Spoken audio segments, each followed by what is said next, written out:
Hey, Tom Rabbit! I hope you got this for your recording. Hey, YouTube out there. Tom Rabbit likes to record these.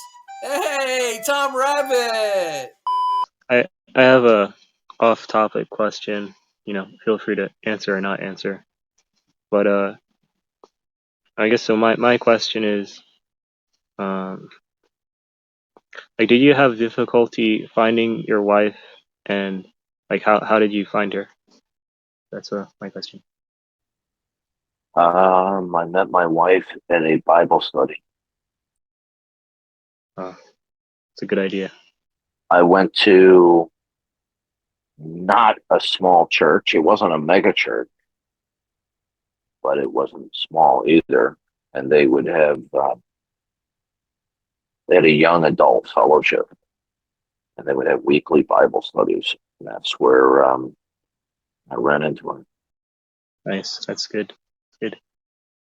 But just to give you some advice, okay, about marriage, make sure that you spend a lot of time with that person before you marry them, because sometimes people do not, they conceal certain bad character traits. Okay. Yeah, that's true. You want to make sure the person you're going to marry, even a professing Christian, um, you want to see them under a lot of different circumstances. That they don't have any mental emotional baggage, bad character traits, because changing them after you're married is it's not likely. The book of Proverbs talks about it's better to live alone in the corner of a building or a roof than to live with a contentious woman. This isn't just from a male perspective, it goes both ways for females as well. Just remember, the grass is always greener. Okay.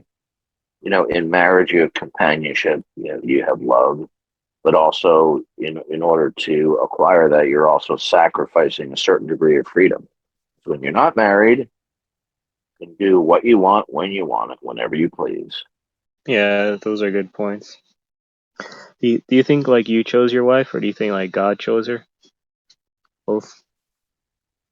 Um, do I think that God foreordained?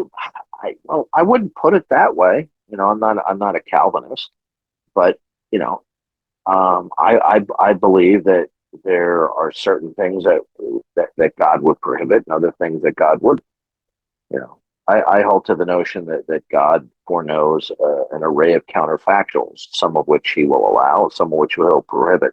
So I think I don't think we see a clear teaching in Scripture that there's one person out there that God ordained for you to marry. You know, I think Scripture lays down certain guidelines that you want to marry somebody of good character. You want to marry somebody who is a believer. You never want to get into courtship or marry someone who's not a believer. Big mistake. Yeah. Did you date a lot of people before you met your wife? No, not a lot, but we were very compatible in terms of Yeah, our outlook, our beliefs, our convictions. that's good. Like, for example, if you have a conviction against certain teachings, like let's suppose you hold that Catholicism is not biblical. You don't want to marry somebody who's a professing believer that shares otherwise. That's not compatible. That shows either willful ignorance or just naivete. So sometimes I'm hopeful that you can kind of drag someone out of a rebellious mindset. No, no, no. Yeah.